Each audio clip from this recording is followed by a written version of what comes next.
Hello everyone, praise the lord. ఈరోజు వీడియోలో Bible గ్రంథంలో గౌరవ ప్రభావములను ధరింపచేయు దేవుడు అనే అంశం మీద ఈరోజు వాక్యమును చూద్దాము. రక్షణ వలన గౌరవం కలుగును. దేవుని ప్రేమించు వారికి గౌరవం కలుగును.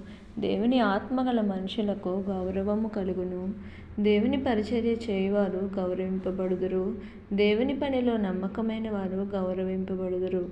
దేవుని కోసము సమస్తమును విడిచిన వారికి ఇహమందును పరమందును గౌరవం కలుగును. జయించిన వారు గౌరవింపబడుదురు. దేవుణ్ణి కలిగి ఉన్న మనము ఈ లక్షణములు కలిగి జీవించినట్లయితే ఆయనే మనల్ని హెచ్చిస్తారు.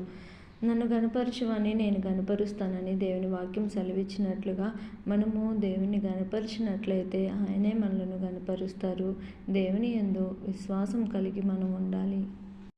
ఆయన యందు విశ్వాసం ఉంచుతూ ఆయనను మాత్రమే ప్రేమిస్తూ దేవుని యందు భయభక్తులు కలిగి మనం జీవించినప్పుడు దేవుడే మనలను గణపరుస్తారు.